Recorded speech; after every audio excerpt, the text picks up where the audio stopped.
감사합니다. 실전 사주풀이 시간입니다. 오늘의 예문은 금명이고요. 갑오년, 무진월, 이민일, 갑진시.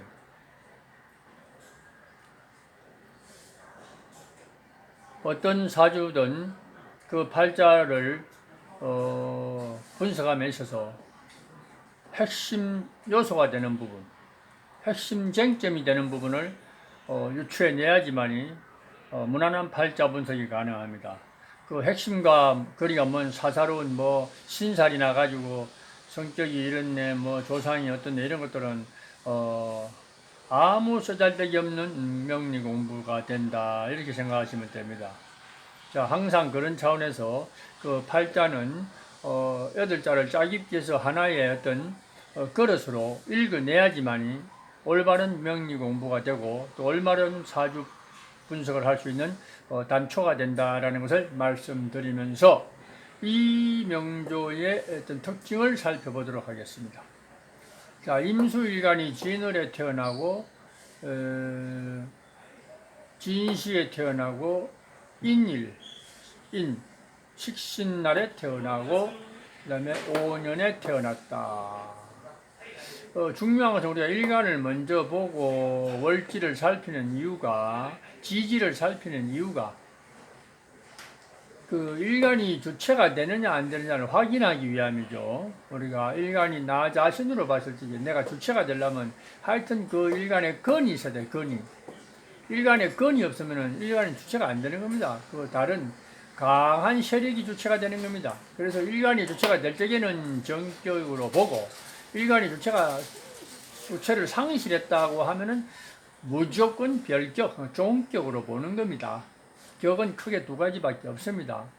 사사로운 5만 가지 격을 굳이 만들어내는 것은 그것은 학문적 논리로 명리를 해석하는 데는 온당치 않다.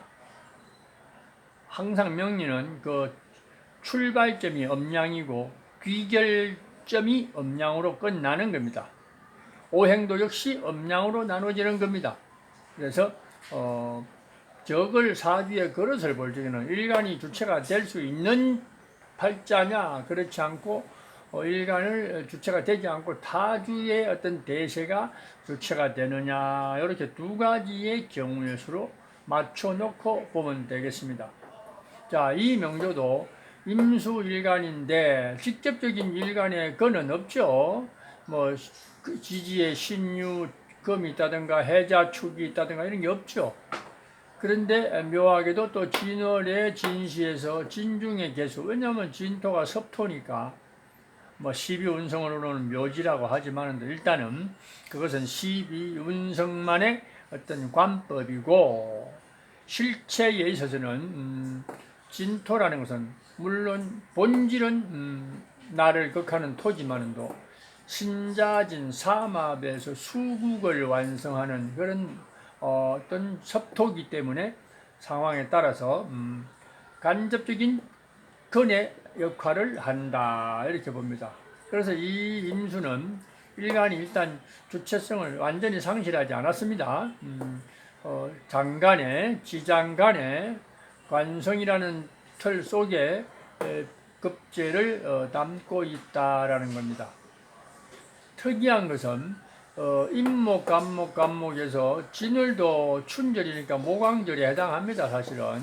그래서 어찌됐든 이 식신이라는 간목이 굉장히 강하게 대두됐다는 거, 요게 이제 특징이다. 그럼 이것이 어떻게 쓸모가 있는가? 기운을 수생목의 일간의 에너지를 발산직이라고 해서 뭔가 표현할 수 있는 어떤 영향력을 가진 글자가 바로 식신이나 상관이다라는 겁니다. 그리고 그럼 식상의 역할은 나의 기운을 발산하는 것만 끝이냐? 그건 아닙니다. 이 명조에서는.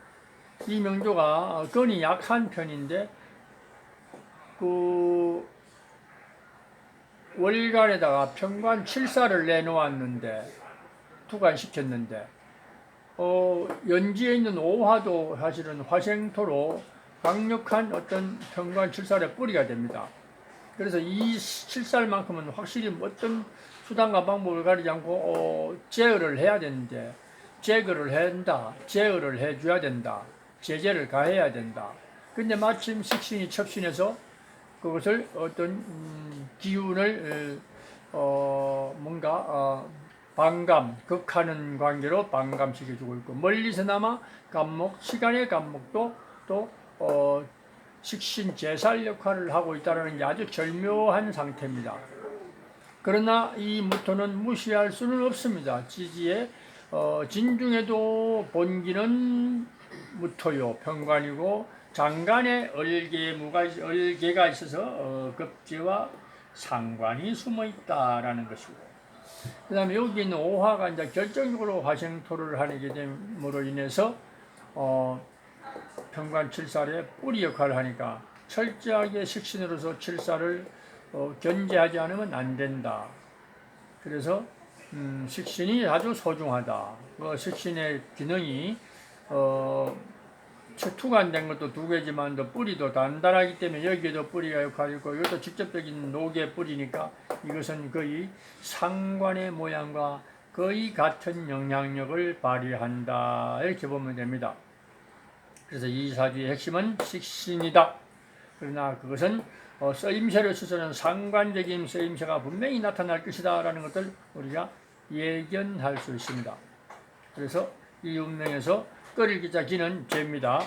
제가 남자로서 금명에 죄가 끓일 기자 귀신이 되는 것은 처복이 없다. 처복이 대단히 부족하다, 이렇게 보면 되고, 그걸로 끝나는 게 아니라 재생관이 되기 때문에, 그래서 죄의 역할이 직접적으로는 별 무탈해 보이지만 관을 첩신하고 있는 상태에서는 재생관의 역할이니까 간접적인 흉신 됩니다. 그리고 식신 입장에서는 이제 어떤 식신 상관 입장에서는 화가 필요하지만은도 좀 더 발전적인 모습으로 가기 위해서는 필요하지만은도 어찌됐든 화가 다시 투관되지 않고 안 왔다는 게 천만다행이고, 그다음에 투관된 상태는 역시 제살, 식신 제살의 모양이 이 당사자 입장에서는 아주 수호신이나 마찬가지다, 이렇게 보면 되는 겁니다. 그래서 이분은 삶의 매개체가 식신이다, 이렇게 보고, 다소 건은 약하나 운에서는 어디 건이 오나 보니까 사운, 오운에서 임신계유가 그나마 건의 역할을 좀 해주니까 여기서 나름대로의 어떤 삶의 토대를 뭔가 마련하고 또 자기 어떤 근거지를 구축할 수 있는, 삶의 근거지를 구축할 수 있는 그런 독립심의 어떤 작용을 강하게 만들어주는 그런 때가 왔었다라고 생각하시면 되겠습니다. 그러나 이제 이런 갑술이나 이런 대운으로 가면서는 또다시 뭔가 갑목이라는 것은 식신의 역할이니까, 식상의 어떤 역할이니까 나름대로 활용 가치가 있지만, 술토 같은 경우는 관을 어떤 부추기는, 또 삼합, 인호술 삼합을 부추겨서 관을 더 강하게 만들어주는 작용을 하니까 끓일 기자 기신이 되는 것이다. 이런 식으로 사주를 분석할 때 운세도 세운이나 월운이나 모든 운도 요 운명에서는 화토운이 올지에 가장 염려가 된다라는 것입니다. 그런 정도로서 사주를 분석한다라면은 무난히 그 사주의 어떤 격조를 분석할 수 있는 계기가 될 것이다, 이렇게 봅니다.